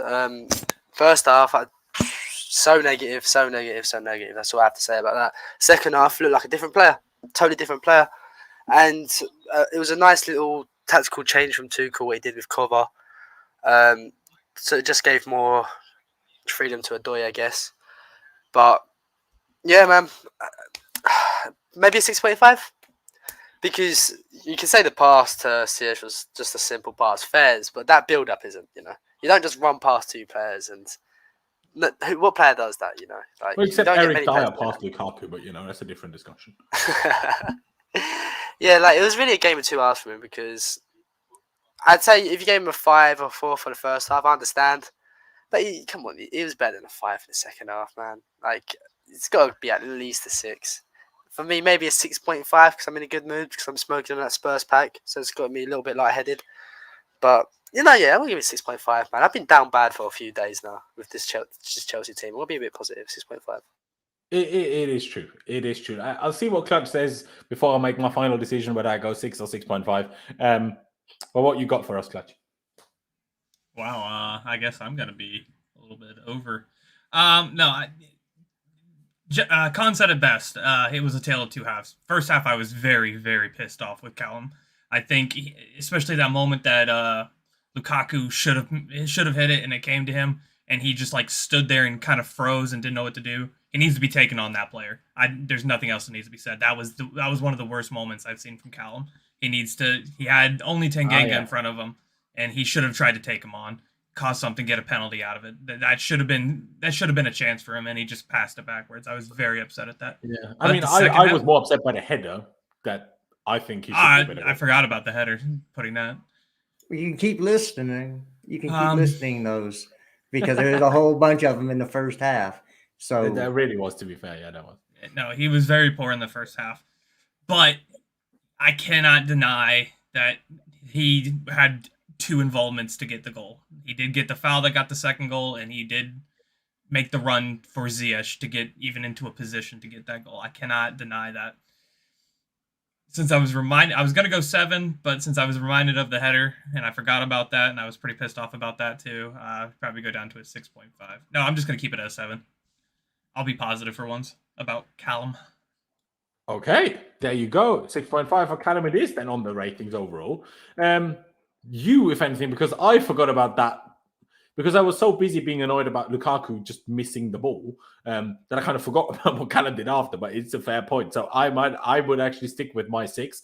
But still, your 7 and Con 6.5 brings us back up to a 6.5 with my 6, I would probably say. Although Chester did go 5. Well, I just count myself as a 6.25, and here we are. Lukaku, what a guy, my best mate. Tammy Abraham scored 2 goals tonight. Guess who didn't? The guy we paid £100 million for. Brilliant, love that, brilliant, fantastic. Now, I will say the first 15 minutes looked better than I've seen him since that game against Villa when he came on, but that whole him being good kind of faded again because at some point he just became awful. He just, like he did Werner's of just not, like a cross comes in. It's a really good cross. It just doesn't even hit the ball. Then a cross comes in from, can't remember who. He tries to kind of get a touch on it by like kneeling down or just ducking or whatever. And he just sat his ass on the floor half a second before the ball ever got to him. I'm like, are you trying to make yourself a meme? You already did that with the interview. We don't need another one. Right, it's fine. It was either Ziyech or Callum that did that. I can't remember who. It was one of those two. I know that. Yeah, exactly. And there was one wonderful cross by Ziyech in the first half as well, which he just made. Like Lukaku's timing for crosses or for headers is just so bad. Like when he gets on them, he's not that bad at heading, but the amount of headers he misses because he gets his timing wrong is ridiculous. I will let him off a little bit for the first one, the first cross of Mason when he had to volley it with his right foot. Now, and fully confident, fully informed Lukaku, I'd probably expect to score it, but as much as I criticize him, he's clearly not in form. He's clearly low in confidence to some extent, so probably can't expect him to score that one. But 4. And that's probably being generous. We'll see. We'll see what the other boys say. I'll go to the other guys first, Jester, because we'll see whether you go lower than the other guys again. Because I feel like for Lukaku, we might be closer to each other. But we'll see. We'll see. Clutch. Lukaku for you? I think he was a lot better than we've seen him recently. I don't think he's in the 1 to 3 range. I don't think so. My mind is somewhere in like the 4 to 5 range, like you. I mean, you keep going back to this. Yes, he got himself into good positions, and he did have that really lovely turn on Dyer that he made Lloris get out of save for. So that's something we have not seen him do. But I see him do these step overs. Shot, again, like it was good, yes, but even that shot is like, did we pay 100 million for someone that shoots no better than Werner does? Yeah, no, I agree, and the thing that keeps getting me is he keeps doing these step overs, and it's like, I see people on Sundays do that kind of step over. He looks like people on Sundays trying to do step over. Stop trying it; it's not working. That's what's really frustrating me is he's trying those stupid step overs. You know what it seems like to me? It's like putting a truck or a lorry on a kart track. That's what it feels like to me when Lukaku starts doing step overs. That's what it seems like. Well, there's a video going around that I thought it was like some dude who basically just kept pushing people over and doing step overs, and that's what Lukaku basically reminded me of. But yeah, no, I'm gonna go 4.5 in the middle because I'm undecided. I think he was very poor. He's a $100 million striker. He should be putting these chances away. And I mean, I know a lot of people are gonna disagree with that, but when it comes to him, and it's not your fault that we paid 100 million for you, but you did play well enough to No, deserve it quite that. literally is. It quite literally is his fault. I would say to an extent, because he played well enough to do it, yes. And we bought the striker that we thought we should be getting more things out of. And like, it's pretty much that same old story with this team. We don't have everybody in this team currently.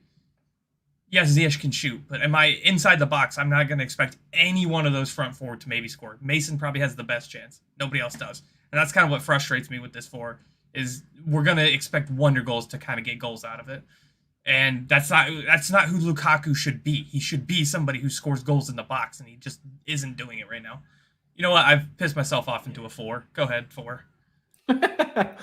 Bob, by the way, I did put your super chat up on screen a minute ago, but I forgot because I was on the other screen where I didn't see it. So I do apologize, but I appreciate the donation. And I'll read it out again. Dribble past 2 players before Basel station. I don't think it was great, but 5 is a bit low. Well, in the end, we went a bit higher overall anyway. But again, I appreciate the super chat. And just quickly, let me react to this before I go to Con about this. Emma saying, well, if he didn't play, I presume, Mount and Ziyech probably wouldn't have had the room to play as well as they did, which might be true, which is why he gets a 4. Because if I don't even, because that, what else good did he do? Like, that's the only positive he had, that he held the ball up in some occasions. Sometimes he got also like absolutely abused and assaulted by Sanchez, by Tanganga, like by all of them on multiple occasions. She just gets pushed. Like, where is this strong Lukaku at? Someone runs in his back and he just takes 5 steps forwards and the ball bounces somewhere. I'm like, you're meant to be strong, and that's exactly what's meant to not happen. Because that's what happened to Tammy, and everyone said, oh, if only we had a better hold-up player, then that wouldn't happen. But it keeps happening anyway. So what now? But yeah, on the basis of what Emil said here, that's why he gets a 4. Otherwise, it would be less anyway. But Con, Lukaku for you today. I'm going to give him a 3. Just another horrible performance from him. Sorry, my dog's going crazy. I'm giving it a 3. I don't care if people think it's harsh. I'm sorry, it's just a poor performance, man. And the second half, Jorginho stepped up. Hudson-Odoi stepped up. He didn't. He was the only one who did. And he's the only one today who got less than a 7 match rating, you know. He got like a 6 point something. So if people will say I'm harsh, well, yeah, the stats don't lie either. Guy's poor. The half chances he got, he did nothing with. And I'm tired of it, man. This guy spoke like he was the guy, and on the pitch, just bang average, man. He's just bang average, these performances. Well, it's not even bang average. This is awful. Like, he missed the ball. He paid 100 million. Bro, it's team like you said. Bro, we saw that all last season with Fernand, man. We bring this guy in who talks the talk and who speaks American. You know, he thinks he's the guy. You're not the guy, bro, either. Just shut up. Like, bro, I'm so bored of Lukaku. I'm sick of seeing his name. I'm sick of seeing his performances on the pitch. I'm just sick of everything, man. He really, like, got me angry at Chelsea, man. The toxicity around this guy is just unhealthy. So unhealthy. And it pisses me off Kai Havertz don't start. Like, people might say, oh, Kai Havertz is inconsistent, but he won as a Champions League. What's Lukaku done for us? Besides disrespect us, man. Like, that's all he's done for us is disrespect us. Like, the best thing I've seen Lukaku do in the Chelsea shirt was that handshake with Kevin De Bruyne. Do you know what I mean? Like, it's dumb, man. Like, today he weren't good. Even the second half, you say, oh, he improved a little bit. Where's your standards at, man? That's the bare minimum. Well, no, I guess I see your point. It's just, I'm tired of this guy, bro. Like, started rolling defenders. It was an improvement, to be fair. What's the point if you roll defender and the shot's that bad? What's the point then? What's the point? It's not wrong. There's no point. Like, I don't see the point of it. Yeah, he does the only thing he can do, and just that stupid spin where he hits the shot horribly, like he always does. I'm just bored of him, man. Honestly, bored of him. I'm giving him a 3, bro. It's another crap performance that annoyed me from him. The only downer for me tonight was Lukaku. Fair dues. Fair dues. And Global, I have 2 questions. Number 1, where is my trophy? I would love to put it in the background. Number 2, why are you still here? I don't understand. Every streamer, like, you're complaining. It's because of me. I'm like, if you don't like it, go away. It's because of me. It's because of me. No. He's here even when you're not here. He complains at what I say about Lukaku every stream. Every stream I'm on, he complains too. It's just like, okay. I've told him the same thing. Toxic. I don't know. But I want my most toxic channel trophy. I really want it. I want it in the background. But Jesto, we've had 2 4s so far. Con gave it a 3. Where do you sit? Yeah. Well, a couple points. Point 1, SofaScore rated Hudson-Odoi and Lukaku the same at a 6.7. So if you think my scores are bad, they rated them the same. And those are purely based on stats, so not eye tests. So understand. Lukaku for me is a 4. That's what I was always going to rate him from the start of the stream to now. I've not changed that. And yes, that means I made Hudson-Odoi a whole point better than Lukaku. So I don't know where this agenda is coming from. Everybody says agenda. You can't have one moment in a match and score a high rating. I believe, what was Ziyech's rating against Brighton? It was the highest I think of everybody. I think 4.5, 5 or something like that, maybe 4.5. He scored a goal. Yeah. But everybody's complaining about me giving Hudson-Odoi a 5. Callum and Lukaku all got a 0 against Brighton, to be fair. But everybody's mad about giving me Hudson-Odoi a 5. Lukaku got a 4.5 the last game and scored a goal. I get crap for giving Hudson-Odoi a 5 for being gifted an assist. I don't understand. So Lukaku's a 4. He's going to start the next game. So before anybody gets their panties in a twist, he's going to start game in, game out. He is. I tweeted something already today, just at the end of the game or when we made the last sub. And I did delete it again because I can't be bothered for the file right now.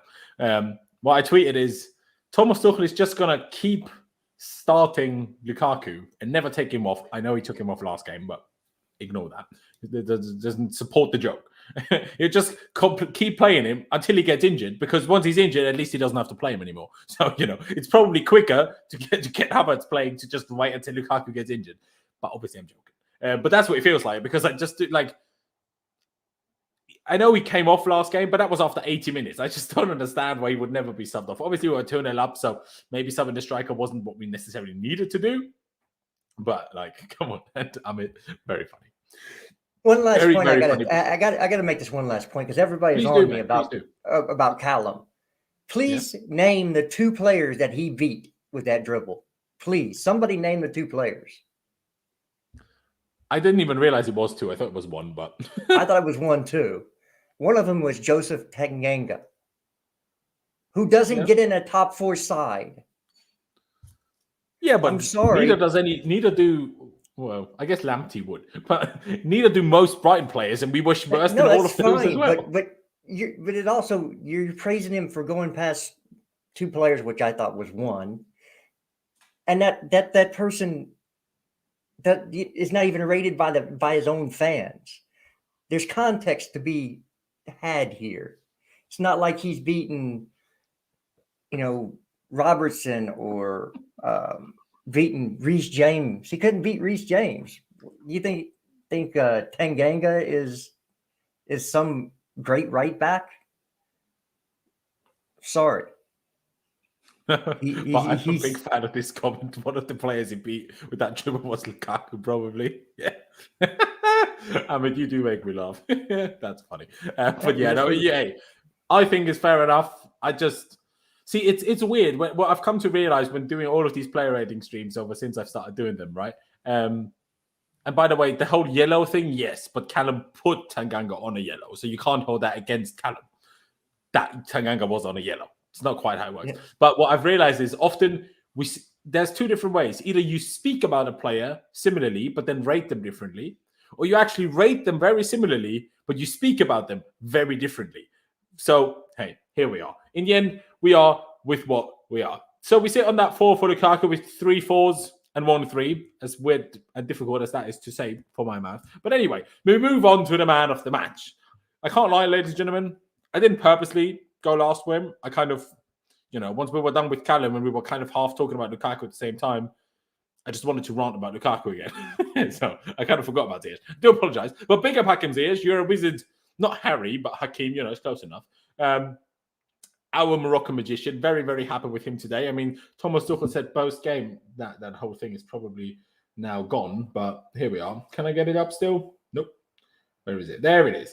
Tuchel on why Ziyech played so well. It was also maybe his best position to be on the wing. We had the wide position on the right wing. The position does not normally exist in that particular manner when we play a 3-4-3, which is kind of obvious. But yeah, of course, the formation and the system helped him a little bit today.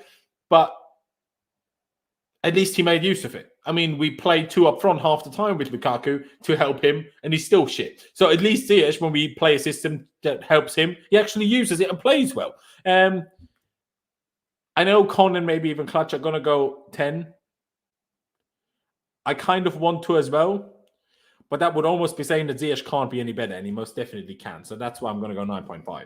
But it was phenomenal. Like the goal was phenomenal. The shot 2 minutes later was brilliant. Great save from Lloris, to be fair. Should have had at least 1 assist. Could have had 2 assists. Yeah, brilliant performance. What a guy. The wizard has arrived. Hopefully. See, if Tuchel drops him the next game is Plymouth. But when we're back and playing regularly, Ziyech isn't, for the first game of those playing regularly, starting. I'm so confused because he was poor against City. He was scored, but was still poor against Brighton. And still started the following game after both of which. So now, after how brilliant he was today, if he doesn't start next time, aside from Plymouth, and maybe the semi-final of the Club World Cup, because, it's kind of like playing Plymouth, although let me not jinx it and lose in the semi-final. He better start now, because come on, when someone is finally in a bit of a run, or at least on good form, they need to keep playing, which is why I was a bit upset when Pulisic stopped playing. He had a good game against Liverpool, and all of a sudden he's not playing, or if he's playing, completely different positions. So yeah, that's all I wanted to say. But yeah, for me, HAKIM ZIYECH is a 9.5. Who do I go with next? I shall go with Clutch. 10 for you, 9.5 for you. Where do you sit on it? I think I've been really harsh on Ziyech over the last couple weeks, and I think somebody hinted at it when I said he's not good enough for this team. I think I said that about Ziyech a couple days ago, or whenever it was.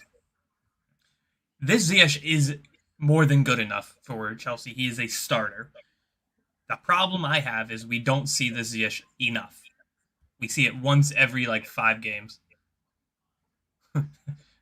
That's funny. But I'm going to give him a 10 because I think he deserves it. I think Ziyech is one of the more creative players we have, and this position suits him. Like I said earlier, this formation suits 90% of our attackers. So we need to stick with this. We need to stick with him in that position, and I'm going to be positive, and he is my man of the match today. I'm going to give him a 10. There you go. Fair play. Just quickly want to react to that. I don't know who gave you a timeout. I didn't. Obviously, I have multiple mods. One of them might have done. But the only even though you call me out and you criticize me or us and to call me toxic, you're still you don't insult me. So that's why you haven't been blocked. So I kind of rate it, but I'm still confused why you would spend your time, basically 1.5 hours, listening to us if you so drastically dislike what we have to say. I don't understand that. I wouldn't listen to something for 1.5 hours, which I really don't like to listen to. I've stopped doing that when I left school. That's the whole point of not being in school anymore. You don't have to listen to things that you don't want to listen to. But hey, each to their own. We have the 10 from Clutch. We have a 9.5 from myself. I will, just to highlight it that it's on the verge. I will say the slash for the time being. And I go to you, Jester. You said no one was higher than a 9. Would you stick with that, or do you kind of want to give Ziyech a 9.5 just so he's at least for what? The highest rating on the pitch? For what?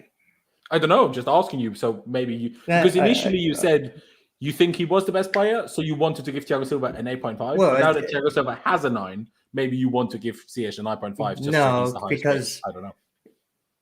Look, I don't base ratings on how I've rated them in the past. If I've been harsh on them, they probably deserved it. So I'm not going to come back and make up for ratings I've given them for playing like crap. Oh no, that's not what I meant though. I'm not sure if you misunderstood me now. I understand that you mean you said he was the best player. And that's why you gave Thiago Silva an 8.5 because you thought Ziyech was the only 9. But now that Thiago Silva has the 9, would you like to give Ziyech that 0.5 extra, basically, is what I'm saying?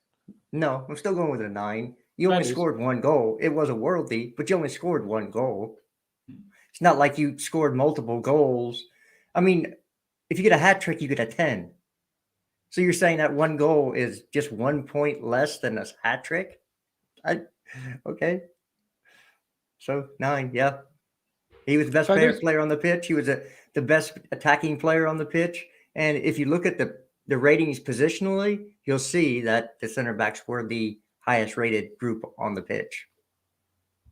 Yeah, no, fair dues. Like I said, I don't heavily disagree. It's just 0.5 off. We can't exactly be like, dude, you disagree with me. I hate you. You know, grow up, people. Like, you can disagree with people without hating them. It's fine. But Con, why don't you finish us off, Hakim Ziyech? 10 for you, 9.5 for you.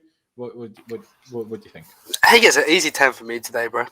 It's one of the best performances I've seen from a Chelsea attacker for a long time, actually. He was class in every department. His passing was consistent. He won like 10 out of his 15 duels. Defensively, he was solid. So many times. Yeah. Like, if you look at that all-round performance, bro, you said that you could, 10 means you can't do much more. What more could he have done today? He created 2 big chances. That's what it went down as, big chances. He scored an absolute worldie. His link up on that right side was beautiful. And defensively, he was great. Like, what more do you want from him today? You know, like, I thought 2 more goals. That gives you a 10. So how does that make sense? Like, he's playing as a winger. Like, unless you're Liverpool, you don't expect your wingers to score hat tricks every game, bro. So what you're saying, to be a winger, you need to get a hat trick to get a 10 rating? Of course not. I think anybody to get a 10 rating needs a hat trick. Well, clearly, that's just it's a perfect game. But then again, you see, you rate football clearly differently. Like, for you, goals is the most important thing, but he got a goal he win that and way. Everything else. Well, he scored a goal, didn't he? That way. So if you score a hat trick, but you're ass in open play, let's say you score 3 penalties. How do you score a hat trick and be ass? 3 penalties. 3 penalties. 3 penalties. So is that a 10 if you score 3 penalties? Is that a 10 rating? Well, yeah, you scored 3 goals. Yeah, I'm done. I can't quite agree on that one. I can't argue. I'm sorry, if you score 3 penalties in a game, you get a 10 out of 10. I'm sorry, but is it a hat trick? Con, is it a hat trick? So to say like anyone needs to get a hat trick. Bro, why are you so obsessed with hat tricks, man? I just asked you the question: is 3 penalties a hat trick? Yes, it is. Okay. I understand logic. You need a hat trick to have a good game. It's some dumb logic. No, it's perfect game. A 10 out of 10 is a perfect game. This isn't bowling, bro. What are you talking about? Perfect game for? This ain't bowling. Come to bowling now. I mean, yeah. Yeah, I mean, obviously, I gave a 9.5, right? So I agree. Because when you say it's you don't need a hat trick to get a 10. I think. But do I think his game was perfect? No, because I think he can be even better. That's why. So let's say his 2 big chances got converted today. So that would be 1 goal and 2 assists. Is that not 10 worthy performance? Plus, Jester, sorry. But he didn't. See, but that's so. Wait, so you give a player's rating? Mate, let me finish here. Give him imaginary stat. Let me finish my rating here. So you would deduct points of a player in their rating because of something out of their control. I can't argue with that logic, Laurenz. But for me, it's 10. What do you mean you can't? It is in your control. Maybe it could have had a. Bro, how can I make someone finish? That's not in my control. If I give him the ball, you finish it. If you don't, that's not my fault, is it? I don't give people phantom stats. If it was an assist, he gets credit. Bro, football's more than stats, man. You enjoy it much more if you stop looking at stats. Honestly, bro, you enjoy football a lot more if you just don't look at stats all the time and actually watch it. Bro. I don't. It's a great and beautiful sport. You'll realize one day. Fair enough. He just wasn't perfect. 10 out of 10 is 100%, which means there's no room for improvement. Yes, like I said, I gave 9.5. So I see what Jester's saying, but I disagree drastically with this. Once you get a hat trick, you're always a 10. And if you don't get a hat trick, what about if you get a hat trick and get sent off then? Is that a 10? No. Well, you got sent off now, didn't you? What about if you score an own goal? What about if you get like... That's not a hat trick now, isn't it? Still a hat trick, isn't it? What are you on about? No, but if you score 3 for your own team and 1 against. I'm sorry, like this hat trick for a 10 is stupid. Stupid. I'm that's why it doesn't happen all the time. But shall we move on? Because I decided we were going to create this 9.75 because otherwise we would still sit on the 9.5. And I kind of want to give value to the fact that 2 people said 10, but because we have a 9 and 9.5, it doesn't quite go to a 10. So we just give him a 9.75. Why don't we? But like I said initially, after the outfield players, we'll do Kepa. So here we are with Kepa. Doesn't really make it any easier, but you had 1 big save to make. He made it. Nearly broke his own finger, but he made it. So fantastic. And he made 2 other fairly reasonable saves, but did okay. His distribution was good. So if we're being like, how close to perfection was it from what he was asked to do by the opposition and the manager? You could argue he deserves a 10. But does he really? No. But I will give him an 8. I think I was very happy with him. And I've been very happy with Kepa for multiple games. And I'm pleased for him. I'm pleased for everybody, quite frankly. So, big up Kepa. Big up Kepa. Con, what about you? 8 for you? 9 for you? 7? Oh, no, he had a perfect game. He got a clean sheet, bro. It must be a 10, right? No, only if he scores a hat-trick, bro. Oh, yeah. No, for me, an 8. I'm happy with an 8. I was happy with Kepa. I know a lot of people say about, the De Bruyne shot, he could have saved, Mendy would have saved that. I don't really like to read into that sort of stuff too much. But ever since Mendy's been gone, he's held it down, He's been all right for us. He's been good. So, 8 today. Another good performance from him. Keep the confidence going, and this is only good for Chelsea, It'll make it easier to offload him when we need to. For sure. Definitely. Although, see, the question is, I guess, from Chelsea, like, we've dealt with him for so long now. At this point, we might as well just keep him as a backup until he starts pushing for a move. I know we get money and it would make things easier, but then we need to find a new backup goalkeeper who is actually decent. Because every couple of years, Mendy will be gone to is the AFCON every 2 years or is it every 4 years? I should know this. I'm slightly embarrassed that I don't. Does anyone know? I swear it's not just every 4 years. I swear it's more often than that. Does anyone know? What's the question? Whether the AFCON is every 2 years or 4 years. Oh, I do not know that. Let's see what the chat says. Faris says 2. I presume you meant every 2 years. Well, so I'm eating, bro, but I think it's 2. There you go. So every 2 years, we need our backup goalkeeper to be in goal for pretty much a month, right? So we need a good goalkeeper at this club as a backup goalkeeper. Like, Caballero was decent, but would I want Bettinelli to be our backup goalkeeper? No. So, if we get rid of Kepa this summer, then that means we need to look for another goalkeeper. We need to sign so many players. I'd rather keep Kepa over the summer at this point. But yeah, Ritz makes a fair point. He is on ridiculous wages, considering he's a backup player. So I get that. But we need to sign so many players that I'm like, our board can't even sign 2 players. Do you know what I mean? They're like, let's not put extra effort onto them of having to sign another extra player. But there you go. We have 2 8s for Kepa so far. Chester, what about you? 8 too hard for you? Like I said, goalkeepers are, for me, very difficult to rate because we could give him a 10 today and there's not much you could argue with because what more can a goalkeeper do than save the shots he's faced? Well, I guess since Rory's son brought it up, I'll give him a 10. Rory's son? I don't know who brought up giving Kepa a 10 for having a perfect game. I get it. All right, fair play. Yeah, he was good. He made the save he was supposed to make. Didn't put a foot wrong. I'd probably go 8's fine with me. I really don't care. I mean, to 8, you'd think he got more shots on goal that he saved, but I'm not going to argue 8 the point. 8's fine. I was going to go 7.5. Fair. But Adash, another very amusing comment. We'll see. I will tell Pice about that next time. So we'll see. Okay, so we have 3 8s, even though Jester is kind of maybe on a 7.5. But I see what you're saying. Clutch, finish those starting players ratings off for us. 8 for you, or would you go higher? Would you go lower? Let's just keep it at the 8. I think we'll keep it positive here. Like I said, I've always been, other than when he lacks his confidence, I'm more confident in Kepa under Tuchel than I am under Lampard, and I kind of want to give Kepa that credit that he's deserved. He's holding it down very well until Mendy comes back. Fair play. Let's get to those subs. Obviously, who was the last one? Saul coming on for HAKIM ZIYECH, which was an interesting sub. But here we go. Conte came on, played in the 73rd minute. So, with at a time got over 20 minutes. So certainly played a hot minute. Now, that's the problem because I think he made, him coming on for Jorginho made the team worse, in my opinion, because we had all of a sudden way less control. And whenever we had the ball, we gave it away way quicker. I'm still not sure. I thought initially not Jorginho, he was off by then. Thiago and Kepa were shouting at Kante, but I saw someone tweet that they were shouting at Lukaku. I'm not sure who they were shouting at for giving the ball away. But because we gave Jorginho a 6.5, I will have to give Kante a 5.5 because I think he was at least 1 full point worse, even though, like Chester said earlier, maybe we shouldn't use the word worse in this scenario.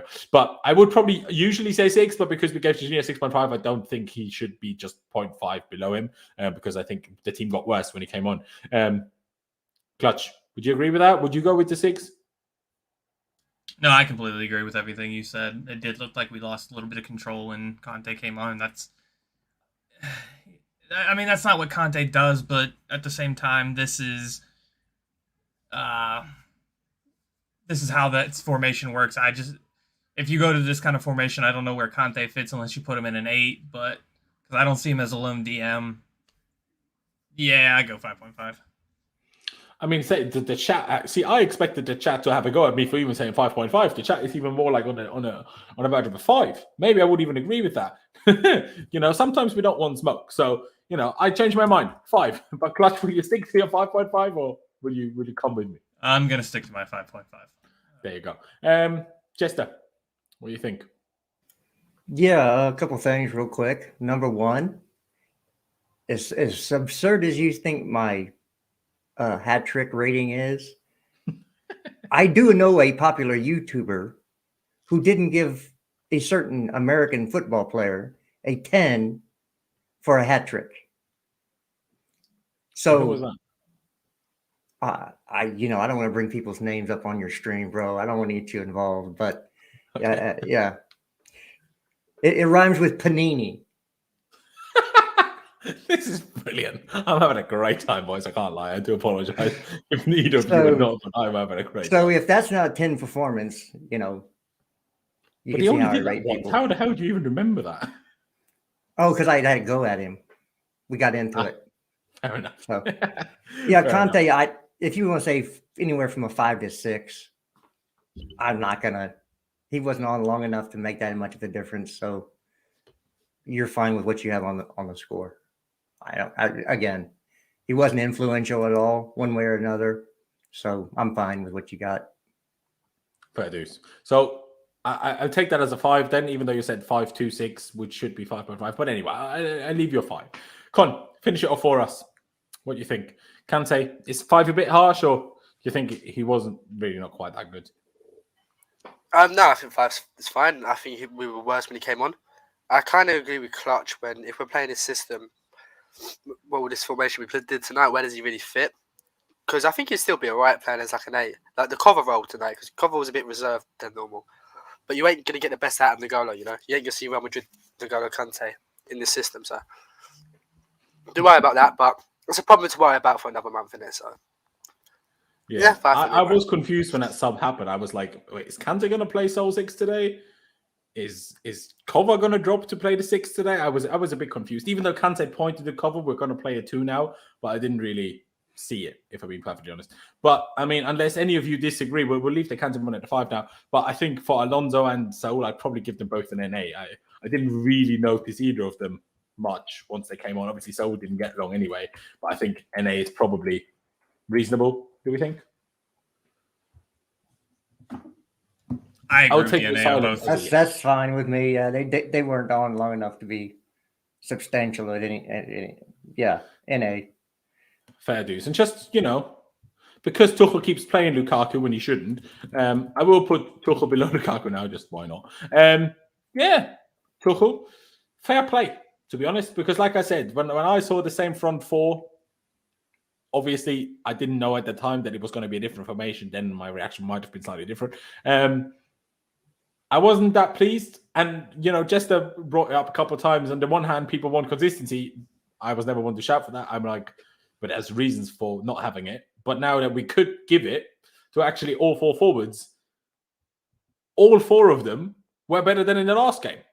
Lukaku just by a little bit, but, even Lukaku was better than in the last game. So, and in particular, obviously, for HAKIM ZIYECH and Mason Mount, they were both significantly better than in the last game. So, you can't really say it didn't work, whatever Tuchel did. So, from my end, just because he didn't score a hat-trick, can't get 10 now. So, I'm going to... Sorry, Chester. I'm not using this as a low blow, by the way. I hope you're not like... but I should find this very funny. I'm gonna give him a 9. No, I'm going to give him an 8. Yes, because he keeps playing Lukaku and that pisses me off, so you're not getting annoyed. Anyway, but obviously I'm happy for you guys to go higher than that. Con, Tuchel for you. Would you go for the 10? Would you go slightly below, or do you think 8 is too harsh? What do you think? Chelsea won the game, and that's a perfect game for Tuchel, isn't it? So going by justice logic, that's a 10, isn't it? No, bro. I just 10. He didn't score a hat-trick. Oh, yeah, true. I think he'll be pulling his hamstring if he even tried, bro. Don't think he's got the He can't facilities. be worse than Lukaku up top, can he? No, true. Not really high expectations there, is there? No, to be fair, I think. See, I'm not trying to let the Lukaku hatred I have for him sway me here, because what he did tonight really worked. Sarr at left back was really effective. Mason Mount CH really effective. You know, at half time we came out looking so much better as well. Hudson-Odoi, so obviously something happened there. True. Clean sheet, 2 goals, could have been more goals. I don't want to give him the 10% to Lukaku though, because he was poor. He was still poor, man. But it was a pass. Yeah, no, I'm going to give him a 9 because Lukaku tax, bro. I'm sorry, I can't. Fair days. I back it, of course. Even though Global hates me for it. But Global, I'll send you my address, by the way. I want that trophy. I'm not joking. Jester, I'm not sure if... I can't remember how many times you've been on player ratings and what you usually tended to do with the manager ratings. Whether you usually went like quite a bit lower than us or not. So it's a difficult one. What do you make of it? Yeah, first of all, I don't know how people can figure out my emotions from the other side of the computer. I think that's wonderful. I mean, you all have a gift, really do. I could care less. Number one, I have my ways of rating people. You're going to play a perfect game, you got to be perfect. And I don't know what a hat trick has to do with the manager since he doesn't play on the field, but we move. We do move. Bro, the hat trick thing for attacker is dumb logic. So I applied it to Tuchel. It's also how's it dumb logic? How is it dumb logic? What's your logic? Whatever you feel like. You wouldn't have to justify it, bro. People taking the piss out of you if it weren't dumb logic. That's all I'm saying. No, it's just because why justify I have a system. If you don't think it's stupid, then why justify it, innit? Because I have idiots like you that think it's funny. Yeah, but I've seen your ratings. To be fair, it's funny. People, you rate people funny, bro. on the way you like them or not. Not really. I've seen your ratings. They're horrible. So please don't take the mick out of somebody else because I have standards. A set standard on the way I score people. You've had standards for like 5 years, mate. The longest you supported Chelsea, shut up. Let's all calm down a little bit. Let's all calm down. Okay, let's not be too angry at each other. I get it. You disagree with each other. Brexit Con. That's what we're going to name you from now on. Brexit Con. I just can't be asked for Cletus, who's married to his sister. Brexit Con. Hey, Cletus, relax, bro. Brexit Con. Cletus, relax, bro. Brexit Con. Don't wake up your sister or your wife. I don't know what to call. If you're not English, you cannot be a Chelsea fan. Let's both calm down. Let's not do that. All right. I do appreciate that it's like, kicking off. I didn't want to get you all riled up against each other. But Jester, Tuchel's rating. 8. 8, there you go. Fair play. And then Clutch, finish it off for us. I'll keep it nice and simple. I'm going to stick in the middle. I'm going to say 8.5. I do have some issues, but, we won the game. What are those issues, mate? What are those issues? It's just the meritocracy thing. I can't get behind it. I think if you're going to drop players, and I really don't like how we have such a big squad, and we're going to have to use all of them, and we're going to pretty much take the piss out of their confidence, and they don't even get time. Like, I think Havertz should have at least had... I get the whole conversation with Lukaku. I get it. You need to play him. If you don't play him, there's a story. Fair enough. But if he's not playing well, you have to change it. You have to. That's how it works, and he's got to take him off. And I think... As much as, I know a lot of people are going to say, hey, I think Pulisic got done dirty pretty heavily over these last 2 games. I think Havertz got done dirty. Whether I rate Werner or not doesn't matter. So I think, especially when you have that we're tired thing, and then you have 3 of your attackers that stay on the bench for 2 games, whatever reason, especially when we have this time off. Pulisic's going to go and play 3 90-minute games probably for the United States coming up. So it is what it is for him. True. For me, I think if we're gonna complain about all those reasons and then we kind of stick to the same thing, it's a little. I don't get it from my perspective from Tuchel. He's proving to be why he gets paid millions of dollars to be the manager and I don't. So fair enough to him. He's doing, and like Khan said, he did say something at halftime that completely flipped the switch because we were miles better at half. So we do give him the 8.5 for that. Fair dues. And even though obviously not kids, but I just don't have this sadistic streak that Lewis has where he's like, yeah, fight against each other. He's like bloody Caesar from, ancient Rome where you're like, come on, gladiators, do something. I don't have it in me. I like things to be civilized. I do apologize if I ruined your art, chat. I do apologize for ruining. Yeah, my apologies, Laurenz. It's all good banter, bro. I'm pretty sure. I know you both don't hate each other now. I get it. It's all good. But ladies and gentlemen, for once we didn't quite go to 2 hours, nearly, but not quite. So we've done well, and Chelsea's done well. 1-2-0, brilliant. Now we have a 2-week break where we have nothing to do other than Pulisic going to America and playing. So for once, I might actually watch America because nothing else to do. Not even if one is on. I mean, what? The one that's going to be here in my city, it's going to be equal to be 0 degrees Fahrenheit, and I'm going to watch Pulisic freeze and break his arm.